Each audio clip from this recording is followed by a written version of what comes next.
The Zorathian Empire had never lost a war. For centuries, their conquest had stretched across star systems, their armies crushing resistance with ruthless efficiency. Their technology was unmatched, their tactics flawless, and their enemies simply didn't survive long enough to matter. But that was before they encountered Earth. The first contact had been disappointing. The Zorathian High Command expected a challenge, perhaps even an opportunity to test their latest ground assault units. Instead, they found a primitive species, barely spacefaring, their defenses laughably outdated by Zorathian standards. "They are weak," declared General Varnak, his crimson scales shimmering under the tactical display's light. "This will be over in days." His subordinates, a mix of hardened veterans and eager young officers, nodded in agreement. Earth's orbital defenses had fallen within hours. Their satellites were reduced to debris, their communication networks crippled. The Zorathian fleet hovered in low orbit, casting massive shadows over the planet's surface. Now it was time for the ground forces to finish the job. The first wave landed near what humans called New York City. The once bustling metropolis was eerily silent, its skyscrapers looming like the skeletons of a fallen giant. The Zorathian troops advanced with mechanical precision, their exosuits gleaming under the midday sun. But something was wrong. There were no human soldiers waiting for them. No resistance. Just silence. Varnak watched from the command ship, his brow furrowed. "Where is their military?" he growled, his voice a low rumble that sent shivers down his officers' spines. "Perhaps they have fled," one of them suggested. "Or surrendered?" Varnak wasn't convinced. "Continue the advance," he ordered. "Find them." The Zorathian soldiers moved deeper into the city, their scanners sweeping for any signs of life. But the humans were nowhere to be found. Until they were. It started with a single explosion, a calculated detonation that took out an entire platoon in an instant. The remaining troops scrambled for cover, their advanced armor doing little to protect them from the shrapnel and debris that rained down. Then came the gunfire. Not from any recognizable position, but from the shadows, from rooftops, from the very rubble the Zorathians had dismissed as harmless. The human soldiers moved like ghosts, striking with precision and disappearing before the Zorathians could retaliate. Varnak's eyes widened as the reports flooded in. Ambushes in sectors 4, 7, and 9. We're taking heavy casualties. They're everywhere. The general's claws tightened around the edge of the console. "Deploy the heavy units," he snarled. "Crush them." But it wasn't that simple. The Zorathian heavy units, massive, towering machines equipped with the deadliest weapons in the Empire's arsenal, rolled into the city with confidence. They had ended rebellions on far more advanced worlds. Earth would be no different. But the humans had other plans. They didn't fight the machines head-on. Instead, they used the city itself as a weapon. Buildings were rigged to collapse, streets turned into traps. The heavy units found themselves funneled into narrow alleys, their size turning from an advantage into a fatal weakness. And the humans struck with terrifying coordination. Small squads, armed with weapons that shouldn't have been effective against such advanced technology, managed to disable and destroy the Empire's finest war machines. They targeted weak points, exploited flaws the Zorathians hadn't even known existed. Varnak watched in horror as feed after feed went dark, his forces decimated by an enemy they had grossly underestimated. But it wasn't just the tactics that unsettled the Zorathians. It was the humans themselves. Captured soldiers were brought aboard the command ship for interrogation. Varnak expected fear, perhaps defiance. What he found was something far more dangerous. They smiled. Even in chains, even facing certain death, the human prisoners smiled. "You think this is over?" One of them, a young woman with fire in her eyes, had whispered. "You have no idea what's coming?" Varnak didn't understand then. But he would. Because the Zorathians hadn't just invaded Earth. They had declared war on the most relentless, unpredictable force in the galaxy. And they were about to learn why you never, ever, fight human ground forces. As the sun set over the smoldering ruins of New York, the Zorathian Empire realized their first mistake wasn't underestimating human technology. It was underestimating humans. And the real battle had only just begun. The next phase of the invasion didn't proceed as Varnak had expected. While the Zorathian forces regrouped, humans escalated their resistance. The initial ambushes were just the beginning. Now entire regions rose in coordinated defiance. Varnak's tactical maps lit up with new skirmishes, not in predictable patterns but in chaotic bursts of resistance. Entire battalions vanished without a trace in rural areas, while urban centers became labyrinths of guerrilla warfare. The humans weren't just fighting back, they were adapting faster than any species Varnak had ever encountered. In the command center, his officers began to whisper among themselves, their once unshakable confidence eroding with each passing hour.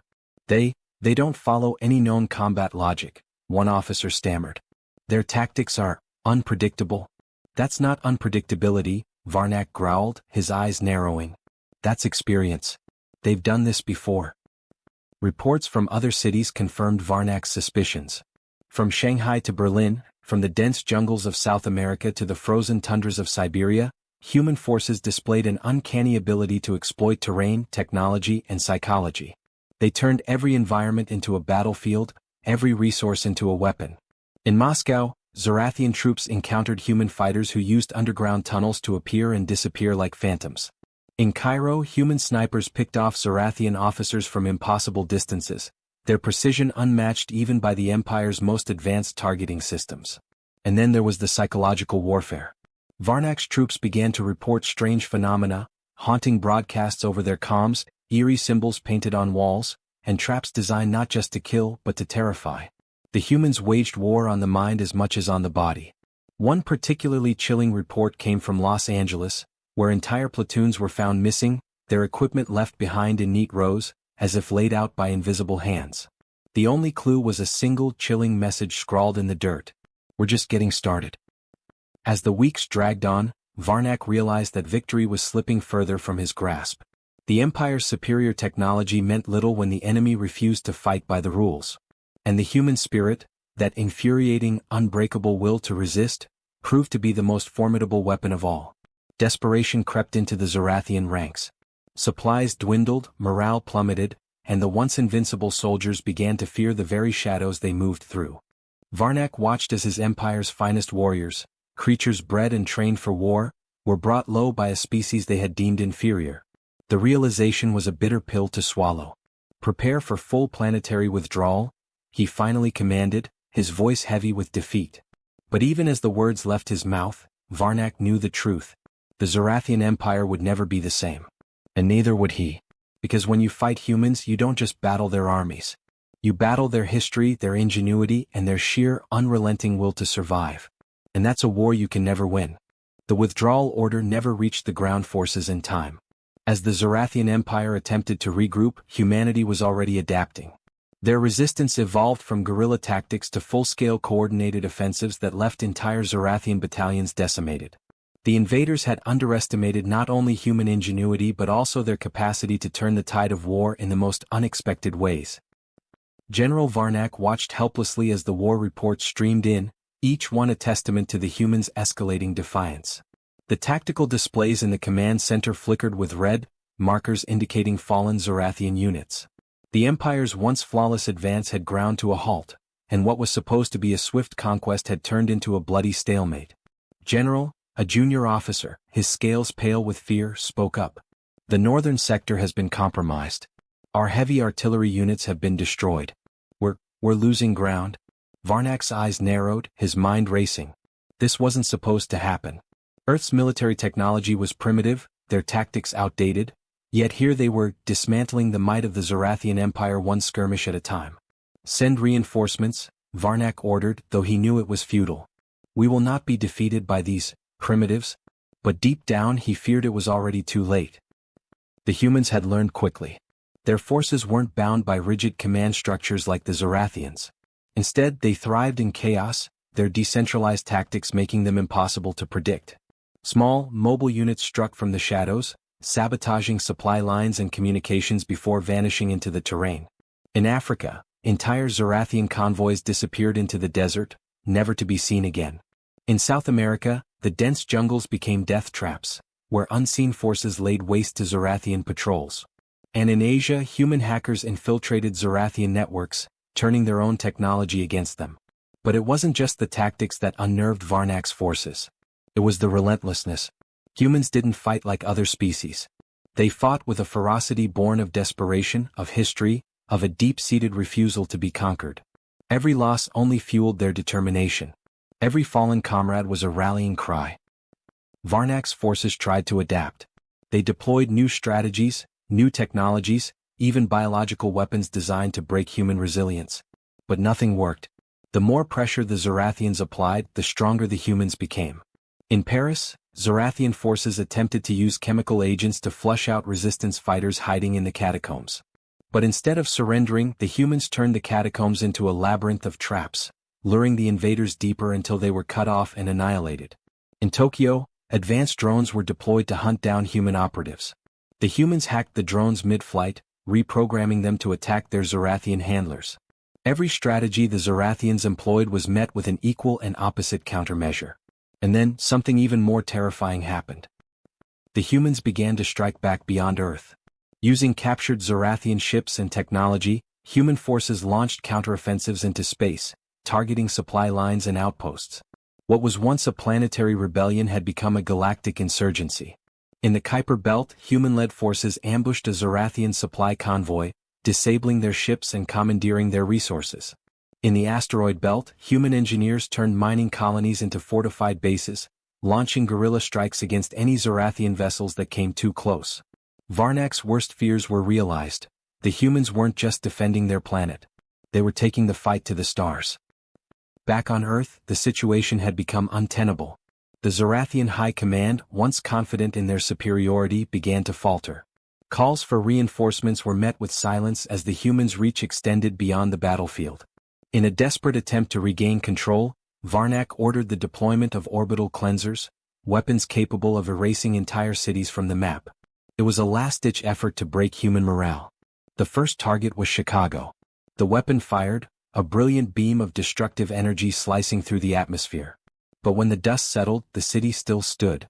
Human engineers had devised a makeshift defense system, using repurposed Zorathian shielding technology to protect the city. The weapon's failure sent shockwaves through the Zorathian ranks. If humanity could withstand that, what else could they survive? As Earth became increasingly inhospitable for the Zorathians, Varnak's forces faced new challenges off-world. Human insurgents began to infiltrate Zorathian territories, sabotaging military infrastructure and rallying oppressed alien species to their cause. In Zorath Prime's outer colonies, uprisings fueled by human tactics spread like wildfire. Species that had long been subjugated by the Empire found hope in humanity's defiance. They saw Earth's resistance as a beacon, proof that the seemingly invincible Zorathian war machine could be dismantled. Entire sectors slipped from the Empire's grasp as rebellion took hold. Varnak, once the embodiment of Zorathian military might, became a symbol of its hubris. His name, once feared, was now whispered with scorn among his own ranks. His failure to crush humanity had exposed the Empire's vulnerabilities. In the command center, the tension was palpable. Officers who had once been loyal now questioned his leadership. Mutinies broke out in distant fleets, and whispers of surrender began to circulate. "We must negotiate," one officer dared to suggest. Varnak's response was swift and brutal. The officer was executed on the spot, but the damage was done. Fear had shifted, no longer fear of humanity, but fear of the Empire's inevitable collapse. The final blow came not from a grand battle, but from a simple message broadcast across the galaxy. A human soldier, standing amidst the ruins of a Zorathian stronghold, stared directly into the camera. "You thought we were weak," he said, his voice steady and unyielding. "You thought we'd break. But here's the thing you never understood. You can't conquer what refuses to be conquered." The message was clear. The war wasn't over. It had just begun. Varnak's confidence crumbled. The once proud general now faced an enemy that refused to be conquered, an enemy that turned every defeat into a lesson, every setback into a stepping stone. He realized too late that the Zorathian Empire hadn't just underestimated human technology. They had underestimated the human spirit. And now they were paying the price. As Varnak stood in the command center watching the chaos unfold, he knew the truth. The Zorathian Empire had made a fatal mistake. They had picked a fight with humanity. And humanity didn't lose. The Zorathian Empire was crumbling. For the first time in its long, tyrannical history, an opponent had not only resisted but pushed back, hard. The humans had turned Earth into a quagmire, a place where the Empire's advanced technology and strategic superiority meant nothing against sheer willpower and adaptability. But the true turning point wasn't on Earth. It was in the heart of Zorathian space. General Varnak stood before the Grand War Council on Zorath Prime, his posture rigid, his pride barely masking the growing fear gnawing at him. The once golden war chambers now felt cold and oppressive, their high ceilings echoing with the murmurs of discontent. "You promised us victory, Varnak," hissed High Chancellor Skor, his serpentine features twisted in disdain. "Instead, you've brought the humans to our doorstep." Varnak's claws clenched at his sides. "I underestimated them," he admitted, his voice steady despite the tension in the room. "But we can still crush them. We just need..." "Enough?" Skor spat. "We have heard enough of your failures." But before the council could decide Varnak's fate, a sudden, piercing alarm echoed through the chamber. The human fleet had arrived. No one in the Zorathian Empire had believed it possible. Their homeworld had never been threatened, its defenses impenetrable, until now. Human ships, cobbled together from scavenged Zorathian technology and Earth's own innovations, breached the unbreachable. The Battle of Zorath Prime had begun. Varnak rushed to the command center, the corridors of the palace trembling under the distant thunder of explosions. The humans had struck with surgical precision, targeting the Empire's most vulnerable points, the ones they hadn't even known existed. "How did they get through our defenses?" an officer cried out, his voice tinged with panic. Varnak didn't answer. He knew how. Humans didn't just fight. They learned. Every skirmish, every battle lost was a lesson. And now they were teaching the Zorathians a brutal lesson in return. The human fleet wasn't large by galactic standards, but it was effective. Their ships moved with unpredictable patterns, exploiting weaknesses in the Zorathian formation.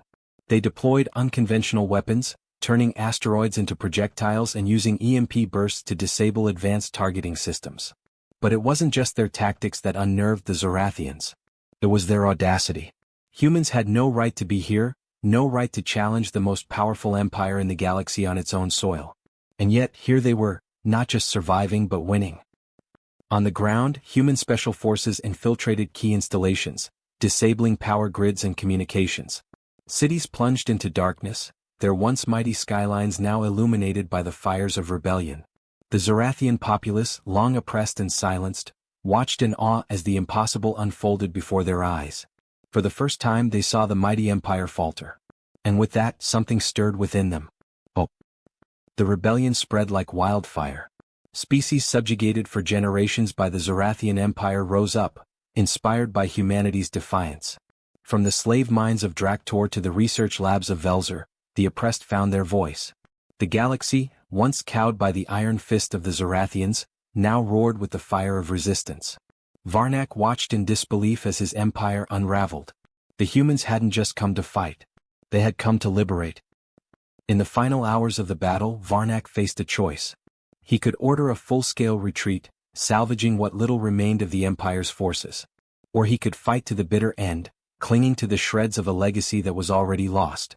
He chose neither. Instead, Varnak did something no Zorathian had ever done. He surrendered. The terms were simple. The Zorathian Empire would disband, its territories granted autonomy. War criminals would face trial, and reparations would be made to the species they had oppressed. Humanity didn't demand tribute or control. They demanded justice. And they got it. The Galactic Coalition was formed in the aftermath, a new alliance built on the principles of cooperation and mutual respect, principles humanity had fought to uphold. But the journey to this point was anything but simple. In the weeks following the battle, humanity faced the monumental task of stabilizing the liberated territories. While many species welcomed their newfound freedom, others struggled with the vacuum left by the fallen empire. Without the unifying force of Zorathian rule, old rivalries resurfaced, threatening to plunge the galaxy into chaos. Human diplomats, soldiers, and engineers worked tirelessly, forging alliances and rebuilding infrastructure. They didn't just leave the liberated planets to fend for themselves. They offered guidance, shared technology, and most importantly listened. This approach was unlike anything the galaxy had ever seen. Where the Zorathians ruled through fear, humans led through understanding and cooperation. Meanwhile, on Earth, the victory was celebrated not with parades of dominance, but with solemn remembrance of those who had sacrificed everything. The cost of victory had been immense, families torn apart, cities reduced to rubble, and countless lives lost. But amidst the grief was a profound sense of unity. The war had brought humanity together in ways no one could have anticipated. Differences of race, nationality, and creed faded in the face of a shared struggle. Humanity had discovered not only their capacity to survive but also their ability to lead. Varnak, stripped of his title and power, lived out his days in obscurity, haunted by the memory of his empire's fall. But he knew one thing with absolute certainty. The Zorathian Empire had made a fatal mistake. They had picked a fight with humanity. And humanity didn't lose. As Earth celebrated its victory, the galaxy learned a lesson it would never forget. When you fight humans, you're not just battling soldiers. You're battling their history, their resilience, and their unbreakable spirit. And that's a war you can't win. The war was over, but the scars remained. Humanity had done the unthinkable. They had toppled the Zorathian Empire, the most feared and powerful force the galaxy had ever known. But victory came with its own challenges. The galaxy was free, but freedom was chaotic, and the aftermath of the conflict would test humanity in ways the war never could. General Varnak, now a prisoner of war, sat in his dimly lit cell on Zorath Prime, his once imposing figure diminished. The sounds of reconstruction echoed through the corridors, a constant reminder of his failure. But it wasn't the loss of power that haunted him, it was the realization of what humanity had accomplished. He had underestimated them not just as soldiers but as leaders. On Earth, Captain Elena Ramirez stood at the edge of what was once a battlefield in New York City. The skyline was forever changed, the towering buildings scarred by the conflict, but life had begun to return. Children played in the streets where soldiers once fought, and the air was filled with the sounds of laughter instead of gunfire. Elena knew the price of this peace. She had seen too many friends fall, too many families torn apart. But she also knew it was worth it. Humanity had proven something to the galaxy, and to themselves. They were more than survivors. They were leaders. The formation of the Galactic Coalition had not been easy. While many species welcomed the new alliance, others were wary of humanity's sudden rise to prominence. The scars left by the Zorathian Empire ran deep, and trust was not easily given. But humanity approached this new role with humility. They didn't seek to dominate or control. Instead, they worked to build bridges, to foster understanding and cooperation among the galaxy's diverse species. Ambassador Jordan Hayes, once a diplomat on Earth, now found himself navigating the complex politics of interstellar relations. It was a daunting task, but he embraced it with the same determination that had carried humanity through the war. "We're not here to replace one empire with another," Hayes said in his first address to the coalition. "We're here to ensure that no empire ever rises again." But not everyone was satisfied with this new order. Factions of former Zorathian loyalists refused to accept defeat, launching insurgent attacks on coalition territories. These remnants of the old regime sought to reignite the flames of war, believing that humanity's victory was a fluke, a temporary anomaly in the grand scheme of galactic history. They were wrong. Humanity, tempered by the fires of conflict, met these challenges head-on. The lessons learned from the war were not forgotten, and the coalition's forces, led by human commanders, swiftly quelled the uprisings. But the cost was high. Every battle fought in the aftermath of the war was a reminder of the fragility of peace. Dr. Evelyn Clark, a historian from Earth, traveled across the galaxy, documenting the war's impact. She spoke with survivors from countless worlds, each with their own stories of loss and resilience. "The war didn't just change the galaxy," she wrote in her journal. "It changed us. It showed us who we are, and who we can be." Her work became a cornerstone of the new galactic curriculum, teaching future generations the importance of unity and the dangers of complacency. Back on Zorath Prime, Varnak watched from his cell as the world around him transformed. The once imperial stronghold was now a symbol of liberation, its towering spires repurposed as centers of learning and diplomacy. He couldn't understand it. Why had humanity, after achieving total victory, chosen to rebuild instead of conquer? One day he received a visitor. It was Captain Elena Ramirez. She stood outside his cell, her uniform crisp, her expression calm. "You came to gloat?" Varnak sneered. Elena shook her head. "No. I came to understand." Varnak laughed, a bitter sound. "Understand what? How you defeated us." "No," she replied quietly. "I want to understand how you never saw it coming." Varnak's laughter faded. He stared at her, seeing not an enemy, but a reflection of the very thing he had failed to grasp, the unyielding spirit of humanity. Years passed. The galaxy healed. The scars of the Zorathian Empire remained, but they were no longer symbols of oppression. They were reminders of resilience, of a galaxy that had come together to overcome tyranny. Humanity continued to lead, not with an iron fist but with an open hand. Their influence spread not through force, but through inspiration. They became the architects of a new era, one defined by cooperation and mutual respect. But they never forgot the price they had paid. Memorials were built on Earth and across the coalition worlds, honoring the fallen from all species. Each monument bore the same inscription. Asterisk, in unity we found strength. In strength we found freedom. Asterisk. As the sun set over a peaceful Earth, Elena stood before one such memorial, her eyes reflecting the golden light. She thought of the friends she had lost, the battles she had fought, and the future they had secured. Humanity had faced the greatest empire the galaxy had ever known, and won. But the true victory wasn't in the battles fought or the enemies defeated. It was in the peace they had forged. And that was a victory worth everything. The Coalition's influence continued to grow, becoming a beacon of hope for systems still struggling with the remnants of Zorathian oppression. Educational exchanges, cultural collaborations, and joint scientific ventures flourished. The scars of war slowly gave way to the promise of progress. Humanity's greatest lesson to the galaxy wasn't in how they fought, but in how they rebuilt. They showed that resilience wasn't just about surviving, it was about thriving, about creating a better future not just for themselves but for everyone. And as the years turned into decades and decades into centuries, the story of humanity's triumph over the Zorathian Empire became legend, a testament to the indomitable spirit that refused to be conquered. If this story inspired you, don't forget to like, share, and subscribe for more incredible HFY tales. Have your own thoughts about humanity's resilience or interstellar diplomacy? Comment below and join the conversation. Stay tuned for more thrilling sci-fi stories that celebrate the indomitable spirit of humanity.